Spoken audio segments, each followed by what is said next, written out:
Betty Ford Center, the world-renowned addiction treatment hospital in Rancho Mirage, California. The center treats addiction to alcohol and other drugs as a primary disease that affects the entire family. The Betty Ford Center is committed to serving patients and saving families.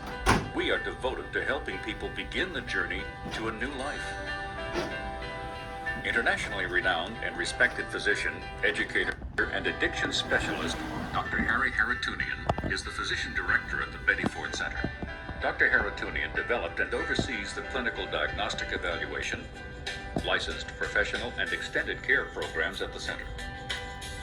Dr. Haratunian has developed the broadly respected lecture series, Recovery 101, and he is wholly committed to the recovery of his patients and to better educating the world about the true nature of addiction. From the grounds of the Betty Ford Center, we join Dr. Haratunian as he answers the most important question about addiction. Is it a disease? I want to talk to you about the disease of addiction. Patients and family members often ask, why do they do the same things over and over and over again? How can they be so selfish? Don't they care about me?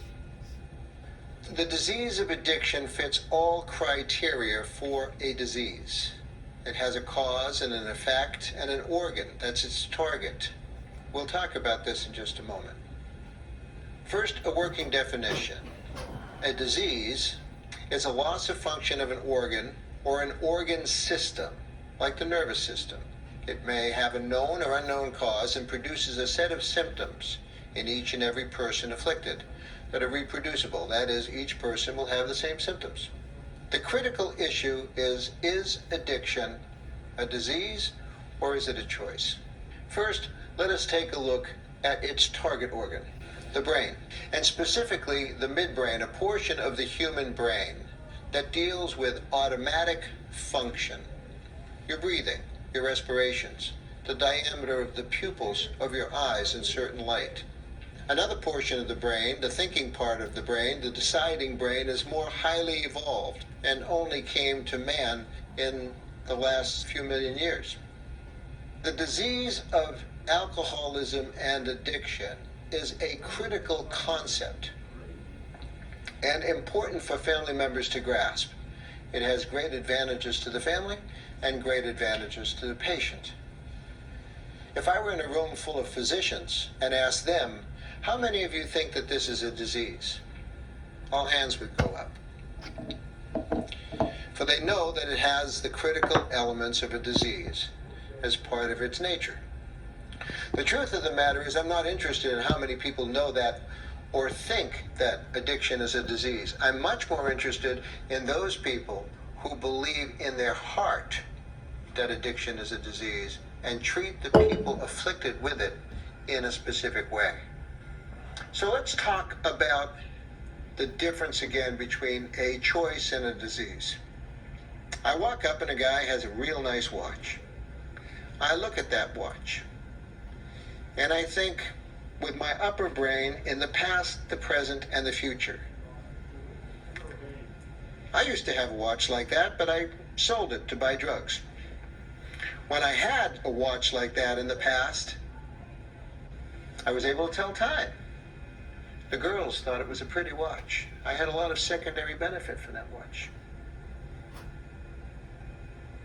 In the present, I'm jealous of the guy with the watch. I want to tell the time. And I know, because I've assessed it very quickly, that I probably can beat this guy up. Or at least run a little faster. In the future, I'll be able to tell the time. The girls may admire the watch again. And truth be told, they don't really consider watch stealing a hanging offense, so I'm going to make a decision. Bop.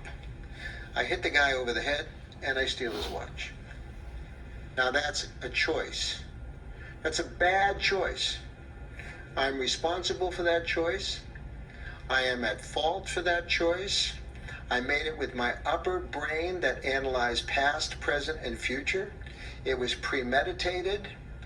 The judge Parents or whatever governing body may have some very, very important punishments that may work to curtail that behavior in the future. A disease is something that I'm not responsible for, at least in the inherited sense. Are you responsible for your height, your eye color, your gender? It's faultless, no blame. When people have diseases, those things that are manifested by the disease are called symptoms, not behaviors. And punishment does not work, certainly not for the disease of addiction. I should tell you a little bit about my family genetics. I'm Armenian and Italian. On the Armenian side of my family, my grandmother had 7 stars in the window in World War II. One girl was a nurse in the military, and the other 6 boys all saw tremendous action in the European and Pacific theaters. They all arrived home safe, decorated war heroes, those boys. All of them died from the disease of alcoholism. On the Italian side of the family, my grandmother had 5 stars in the window, 5 boys in the military. All 5 of them equally saw as much action as the Armenian boys. And to this day, those who are in their 90s still have a little glass of Chianti at lunch, a little glass of Chianti maybe at dinner, and on Sunday morning when their wives, who are still living, aren't looking, they get a little bit of anisette in their coffee. Unaffected by alcohol. Now, I don't know what that means to you, but to me that is like blonde hair and blue eyes on the Norwegian or Swedish side of your family. It's straight paternal genetics in my case. Am I responsible for what I've inherited? I told you my name's Dr. Harry. I have a brother Tom, and I have a brother Dick. Believe it or not. Tom, Dick, and Harry all have alcohol problems. I'm an alcoholic. Thank God, in joyful recovery. Tom, Dick, and Harry all have alcoholic or addicted children. Thank God they are all in recovery. We simply saw it coming. So the genetic nature of this disease cannot be denied. It's about 60% of its development. The other 40% is environmental. What does that mean? The environmental factor means that with a guy like me, with my huge amount of genetics, was brought up in an Islamic or Seventh-day Adventist household, I might never have the spark ignited of my disease in that environment. Likewise, someone who has a small amount of genetic contribution could grow up living over a barroom in Detroit, next to a crack house, and all his homeboys are manufacturing methamphetamine or crack cocaine. Well, chances are, in that kind of environment, the smallest amount of genetic material for the disease of addiction may be sparked easily. I want to compare another disease which compares beautifully with the disease of addiction, and that's the disease of diabetes. Diabetes has a target organ. The target organ is the pancreas. It sits here behind the stomach. And diabetes is caused when insulin produced by the islet cells of the pancreas is not adequate or doesn't function well at its site in the body. The results of diabetes are reproducible in Tom, Dick, and Harry diabetics. If their blood sugar goes up, each one of them will have the same symptoms. They'll want to pee a lot. They'll want to drink a lot. They'll want to eat a lot. They may gain weight. They may lose weight. They may get headaches. But eventually, diabetes is much more than elevated blood sugar. Diabetes is a disease of small blood vessels. So, those organs with the smallest of blood vessels are affected the most. The eyes. You've heard about diabetics and their retinas. The heart. The kidneys.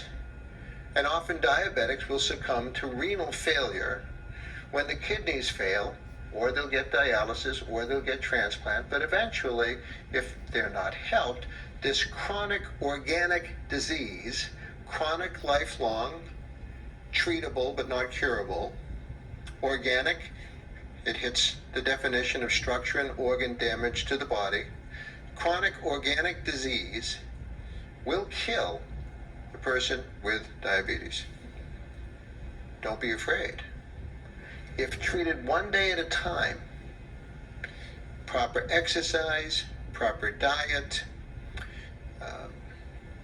taking the medicines that may be prescribed, insulin or other diabetic medicine, a diabetic can live with this disease, uncured, but treated for 100 years. The disease of addiction has a target organ called the midbrain, a section of the human brain that is extremely primitive. Certain animals, like reptiles, only have this primitive brain. Man, as he evolved, got an upper portion of his brain designed to do very important things. Calculate your income tax, do Christmas shopping, go to Las Vegas and gamble. A few things like that.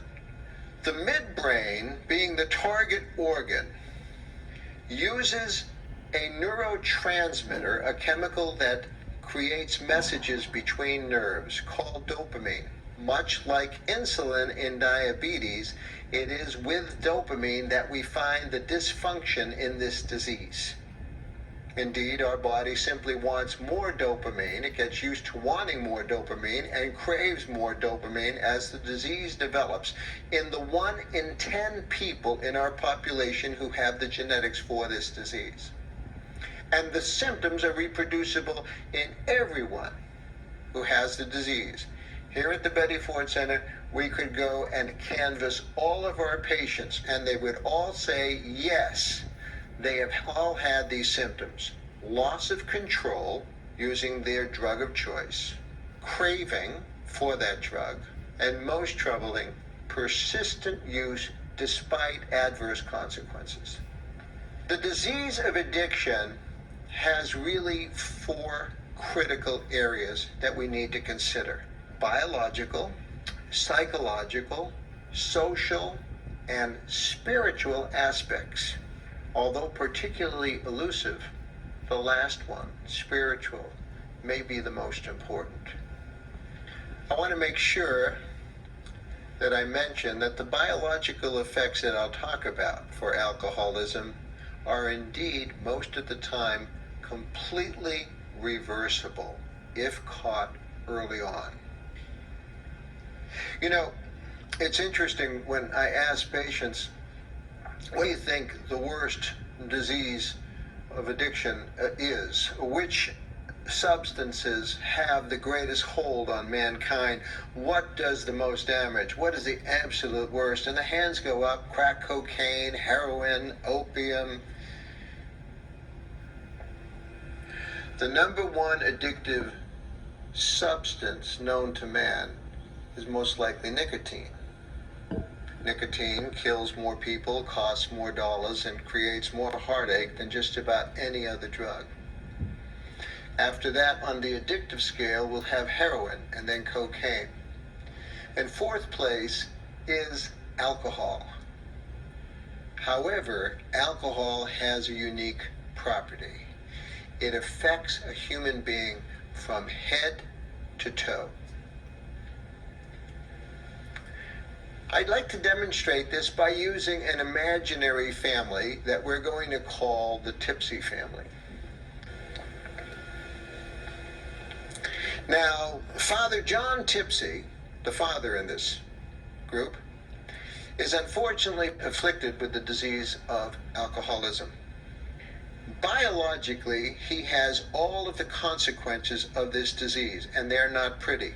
From head to toe, John has a brain that's smaller than most men his age. It actually has shrunk, like you'll find in Alzheimer's disease, in senile dementia. He's a young man, but his brain is smaller. And of course, the functions of that smaller brain are compromised: thinking, emoting, memorizing, and so forth. The direct effects of alcohol on the delicate mucous membranes of his mouth and his esophagus are to cause intense irritation and erosion. Indeed, he's had ulcers in his stomach. Downstream, his liver, the filter and processing plant for the poison that he keeps putting into his body, was at first very large and fatty. Now, over time, it has shrunken to become scarred. Like a clogged filter, blood can no longer flow through that liver. Because of that, pressure backs up, and delicate blood vessels in his esophagus, his food tube, have swollen and become, like on the legs, varicose veins. These varicose veins, called esophageal varices, can break, either through retching and vomiting, or just because of very hard or crusty food going down. That liver is not making blood clotting factors. If John nicks one of these vessels, he can bleed to death from his mouth. Not an uncommon fate for the far advanced alcoholic. His spleen, which is also upstream from that clogged filter, the liver, has enlarged and is now eating up good blood cells in his body, certainly those cells that fight disease. Hence his colds become pneumonia, and he's susceptible to other things like tuberculosis that normal people may have the ability to fight off. His heart has enlarged, fighting against enormously high blood pressure, and thinned out so that the wall of muscle in the heart is extremely thin. Like the inner lining of a basketball, it has no pliability and can't pump, and has put him into a state of heart failure. His stomach is widely distended because of proteins that cannot be manufactured in the liver. Fluid that should be in blood vessels sits in a pool in his belly. Both of his hips are degenerated and need to be replaced. The long nerves down his leg are affected with a neuropathy. He has pain constantly in his feet. He can't keep his balance. And the musculature of his legs and his upper arms has diminished drastically. Now there is the disease of alcoholism, its biological effects head to toe. Really quite frightening. Psychologically, things are pretty bad for John Tipsey. There's not a day that he's not anxious and depressed. He knows that he could get a liver transplant, but cannot stay sober the mandatory 6 months to be placed on the transplant list.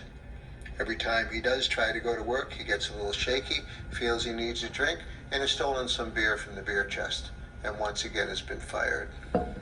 He's anxious and he's morbidly depressed. Socially, John's relationships are all affected. He has a son who saw his grandfather die from this disease. Seeing his father now afflicted, the son is pulled away, angry and resentful. His wife has already talked to the divorce attorney. His sister, who had a brother in business with John, is angry because of some business dealings that were not up on the table. And John, again, has pushed all these people away in his life. Spiritually, John is in a very, very dark place. Probably saddest of all.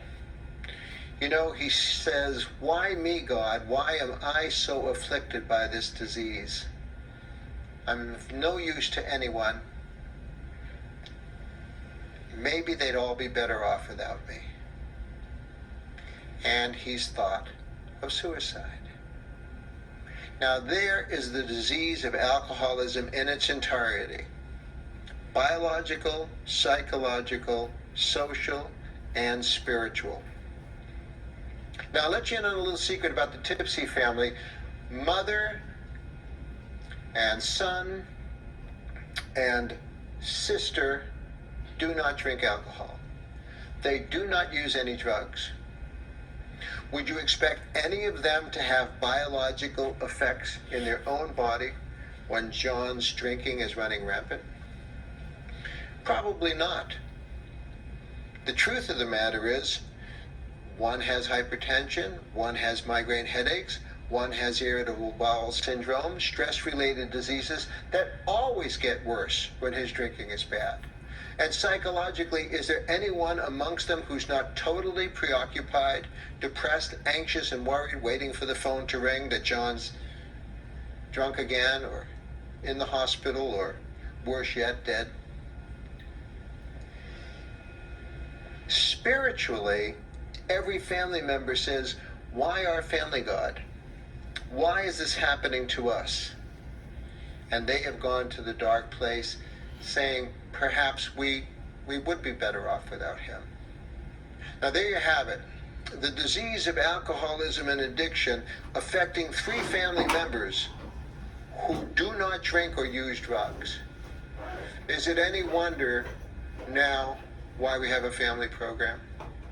Why we find it imperative to treat the family, that this is a family disease, that it does destroy lives of people who are innocent bystanders. It's contagious. It takes prisoners.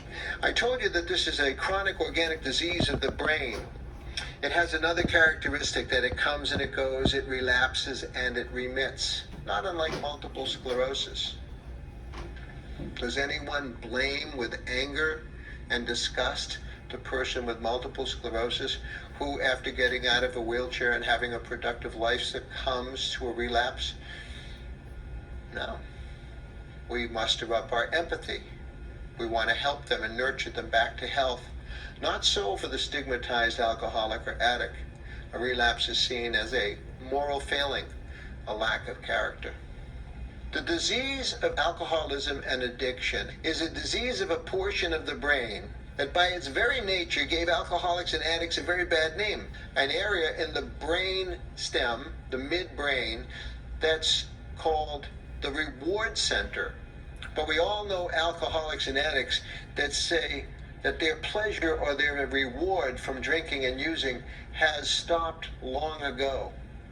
That they're required to use just to try or attempt to feel normal. Not high, not euphoric, just normal. Just to stop the withdrawal, to stop the pain. The deciding area of the brain, the upper portion of the brain, the cerebrum, is where concepts like morals and values reside. As you may see in the red arrows in our diagram, this portion is somewhat disconnected from the midbrain. For our sake, let us now call the midbrain what it actually is: the survival brain. The survival brain is a portion of the brain also known as the reptilian brain. It's the only brain that snakes have. 200 million years ago, God said to snakes, I've only given you this little bit of a brain. We'd like to see you survive into the year 2010 with your little tiny snake brain. I better equip this with everything that's required. Some guy named Gucci has big plans for you. So snakes went on their way to survive 200 million years with a brain that told them exactly what to do. Move away from danger and toward food.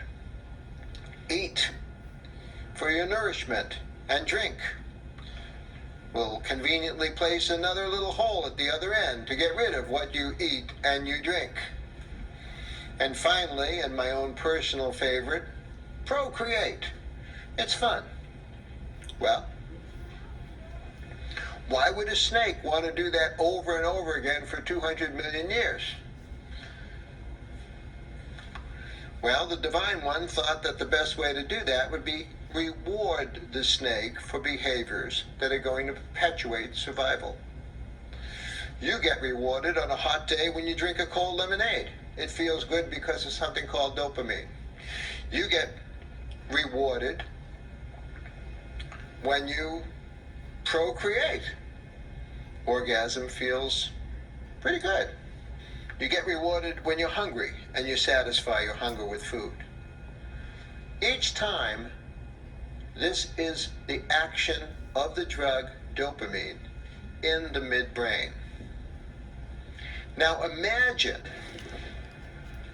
if you were the divine creator and decided that you're going to invent a disease called addiction and wanted it to be particularly difficult to treat. We're going to plague mankind with this disease. It's going to be around for years and years and years. It's going to be very difficult to treat.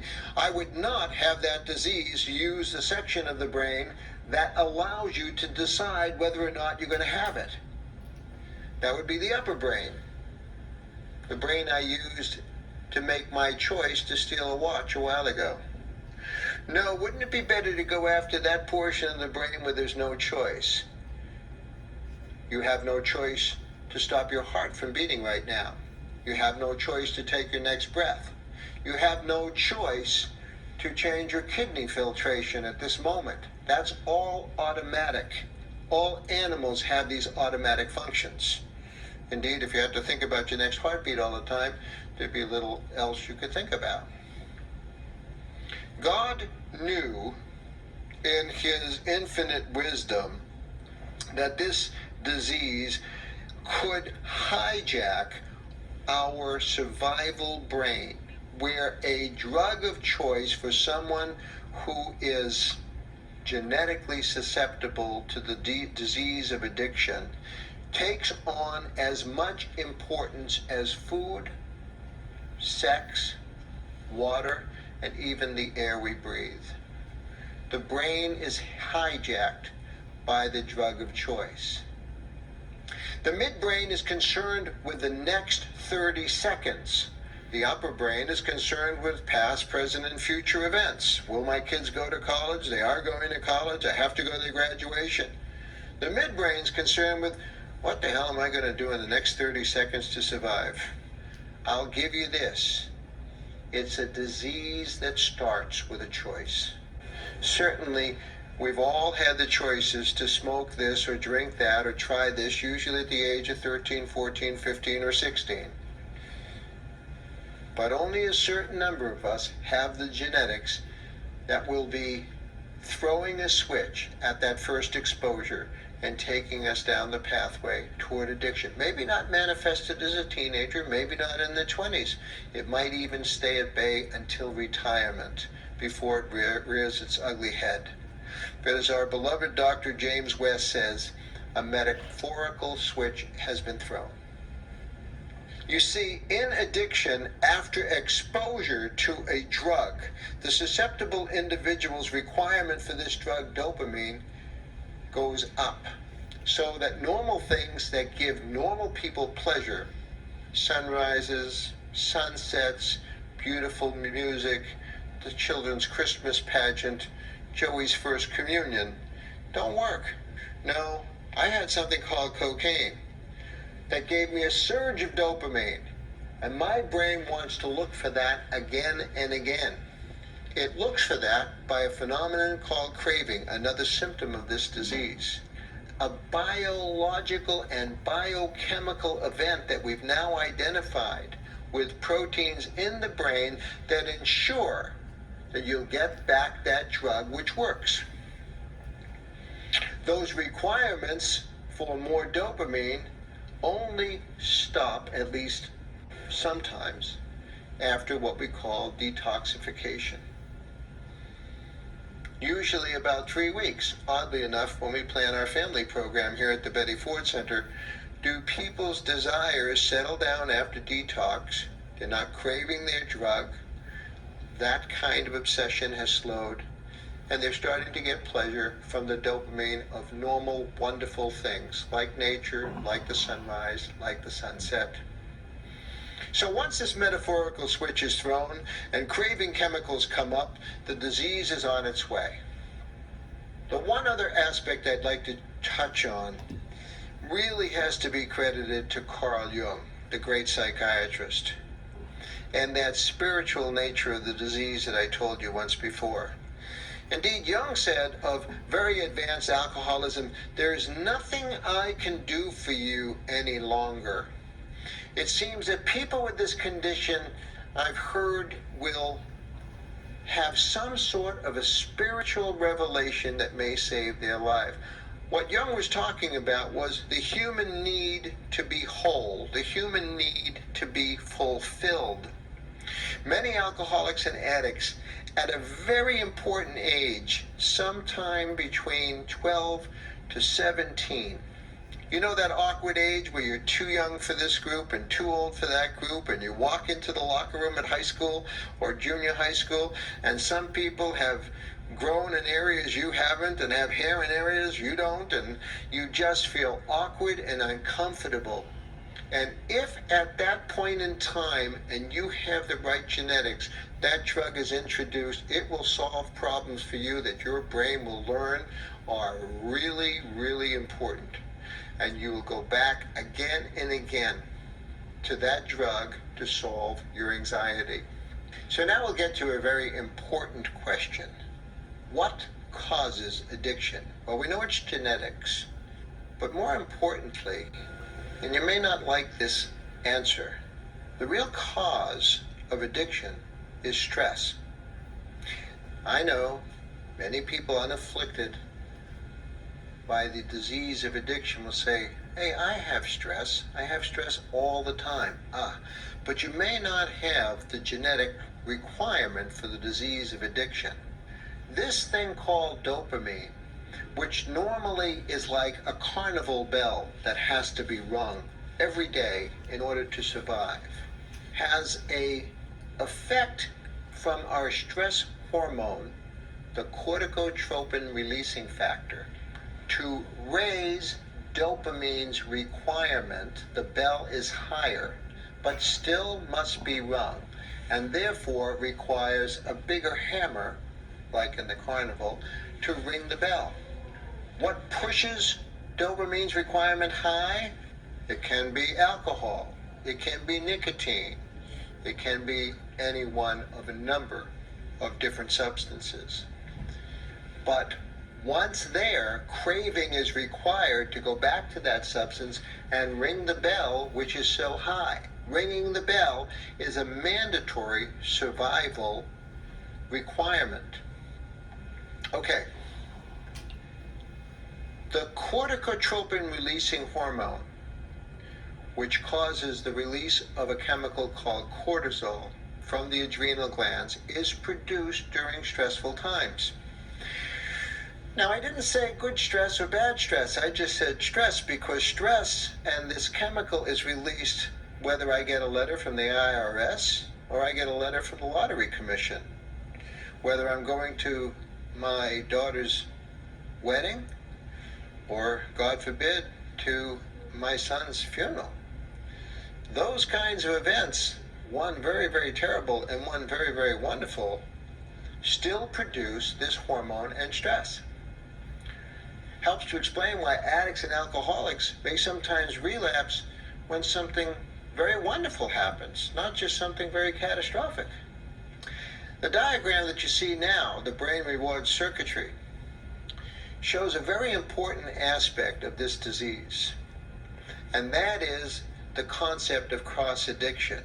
Notice in the upper right that the brain gateway for certain drugs, in this case opiates like Vicodin and heroin, alcohol and benzodiazepines like Xanax and Valium, enter through what's called the GABA pathway using that neurotransmitter to get into a system.